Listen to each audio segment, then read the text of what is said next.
ಜೈಪುರದಲ್ಲಿ ಬೆಂಗಳೂರಿನ 3 ಪೊಲೀಸರು ಎಸಿಬಿ ಬಲೆಗೆ ಬಿದ್ದಿದ್ದಾರೆ. ಎಚ್ಎಎಲ್ ಠಾಣೆಯ 3 ರೆಡ್ ಹ್ಯಾಂಡ್ ಆಗಿ ಟ್ರ್ಯಾಪ್ ಆಗಿದ್ದಾರೆ. ಪಿಎಸ್ಐ ಅನಿತಾ, ಹೆಡ್ ಕಾನ್ಸ್ಟೇಬಲ್ಗಳಾದ ಯತೀಶ್, ಉಳ್ವಪ್ಪ ಲಾಕ್ ಆಗಿರುವುದು. ವರದಕ್ಷಿಣೆ ಪ್ರಕರಣದ ತನಿಖೆಗೋಸ್ಕರ ಜೈಪುರಕ್ಕೆ ಪೊಲೀಸ್ ಸಿಬ್ಬಂದಿ ತೆರಳಿದ್ರು. ಪ್ರಕರಣ ಇತ್ಯರ್ಥ ಮಾಡುವ ನೆಪದಲ್ಲಿ 2 ಲಕ್ಷ ಲಂಚಕ್ಕೆ ಬೇಡಿಕೆ ಇಟ್ಟಿದ್ರಂತೆ. ದೂರುದಾರರಿಂದ 40,000 ಸ್ವೀಕರಿಸ್ತಾ ಇದ್ದ ವೇಳೆ ಸಿಬ್ಬಂದಿ ಬಲೆಗೆ ಬಿದ್ದಿದ್ದಾರೆ. ಜೈಪುರದ ಗಂಗೌರ್ ಹೋಟೆಲ್ನಲ್ಲಿ ಎಸಿಬಿಯಿಂದ ನಡೆದಿರುವಂತಹ ಕಾರ್ಯಾಚರಣೆ ಇದು. ಜೈಪುರ ಎಸಿಬಿ ಎಎಸ್ಪಿ ಭೂಪೇಂದ್ರ ಅವರ ನೇತೃತ್ವದಲ್ಲಿ ಕಾರ್ಯಾಚರಣೆ ನಡೆದಿದೆ. 3ರನ್ನ ವಶಕ್ಕೆ ಪಡೆದು ವಿಚಾರಣೆಯನ್ನ ಜೈಪುರ ಎಸಿಬಿ ನಡೆಸ್ತಾ ಇದೆ. ಈ ಕುರಿತು ಮತ್ತಷ್ಟು ಮಾಹಿತಿಯನ್ನು ಕೊಡೋದಕ್ಕೆ ನಮ್ಮ ಪ್ರತಿನಿಧಿ ವಿಕಾಸ್ ಇದೀಗ ನೇರ ಸಂಪರ್ಕದಲ್ಲಿದ್ದಾರೆ.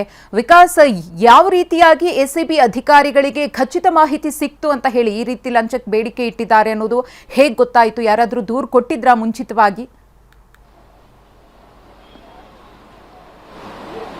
ಮಧುಶ್ರೀ, ಇದೊಂದು ರೀತಿಯಲ್ಲಿ ಬೆಂಗಳೂರು ಪೊಲೀಸರ ಮಾನ ಹರಾಜಾಗುವಂತ ಪ್ರಕರಣ. ಯಾಕಂತ ಹೇಳಿದ್ರೆ ಒಂದು ವರದಕ್ಷಿಣೆ ಕಿರುಕುಳ ಪ್ರಕರಣಕ್ಕೆ ಸಂಬಂಧಪಟ್ಟಂತೆ ಎಚ್ಎಎಲ್ ಪೊಲೀಸ್ ಠಾಣೆಯ ಸಬ್ ಇನ್ಸ್ಪೆಕ್ಟರ್ ಅನಿತಾ ಸೇರಿದಂತೆ 3 ಸಿಬ್ಬಂದಿಗಳು ಏನು ಜೈಪುರಕ್ಕೆ ತೆರಳಿ ಆರೋಪಿಯನ್ನ ಅರೆಸ್ಟ್ ಮಾಡುವ ರೀತಿಯಲ್ಲಿ ಅಲ್ಲಿಗೆ ತೆರಳಿರ್ತಾರೆ. ಆ ಸಂದರ್ಭದಲ್ಲಿ ಆರೋಪಿ ಕಡೆಯಿಂದ 2 ಲಕ್ಷ ರೂಪಾಯಿ ಲಂಚಕ್ಕೆ ಬೇಡಿಕೆಯನ್ನು ಕೊಡ್ತಾರೆ. ಅಂದ್ರೆ ಈ ಒಂದು ಪ್ರಕರಣದಲ್ಲಿ ನಿನ್ನನ್ನ ಇತ್ಯರ್ಥಗೊಳಿಸ್ತೀವಿ, ಇಲ್ಲಿಂದ ಅರೆಸ್ಟ್ ಮಾಡಿಕೊಂಡು ಕರ್ಕೊಂಡು ಹೋಗಬಾರದು ಅಂತ ಹೇಳಿದ್ರೆ 2 ಲಕ್ಷ ರೂಪಾಯಿ ಲಂಚ ಕೊಡೋದಕ್ಕೆ ಬೇಡಿಕೆಯನ್ನು ಇಡ್ತಾರೆ. ಸೊ ಈ ಹಿನ್ನೆಲೆಯಲ್ಲಿ ಏನು ಆತ ಜೈಪುರ್ ಎಸಿಬಿಗೆ ದೂರನ್ನ ಕೂಡ ದಾಖಲಿಸಿದ್ರು. ಸದ್ಯ ಖಾಸಗಿ ಹೋಟೆಲ್ನಲ್ಲಿ ಉಳ್ಕೊಂಡಿದ್ದಂತ ವೇಳೆಯಲ್ಲಿ ಹಣ ಪಡೆಯುವ ವೇಳೆ ಅಂದ್ರೆ 40,000 ಹಣವನ್ನ ಪಡೆದುಕೊಳ್ಳುವಂತ ವೇಳೆಯಲ್ಲಿ ಪಿಎಸ್ಐ ಅನಿತಾ ಸೇರಿದಂತೆ 3 ಸಿಬ್ಬಂದಿಗಳು, ಬೆಂಗಳೂರಿನ ಎಚ್ಎಎಲ್ ಪೊಲೀಸ್ ಠಾಣೆಯ 3 ಸಿಬ್ಬಂದಿಗಳು ಈಗ ರೆಡ್ ಹ್ಯಾಂಡ್ ಆಗಿ ಟ್ರ್ಯಾಪ್ ಆಗಿರುವಂತದ್ದು. ಎಎಸ್ಪಿ ಭೂಪೇಂದ್ರ ಚೌಧರಿ ಅವರ ನೇತೃತ್ವದಲ್ಲಿ ಒಂದು ಕಾರ್ಯಾಚರಣೆಯನ್ನು ನಡೆಸಿ 3ರನ್ನ ಈಗ ವಶಕ್ಕೆ ಪಡೆದು ವಿಚಾರಣೆಯನ್ನ ನಡೆಸ್ತಾ ಇದ್ದಾರೆ. ಈ ಒಂದು ಪ್ರಕರಣದಲ್ಲಿ ನಿಮಗೆ ಪರಿಹಾರವನ್ನ ಕೊಡಿಸ್ತೀವಿ, ನಾವು ಇಲ್ಲಿಂದ ಅರೆಸ್ಟ್ ಮಾಡಿಕೊಂಡು ಬೆಂಗಳೂರಿಗೆ ಕರ್ಕೊಂಡು ಹೋಗಬಾರದು ಅಂತ ಹೇಳಿದ್ರೆ ನಮಗೆ 2 ಲಕ್ಷ ರೂಪಾಯಿ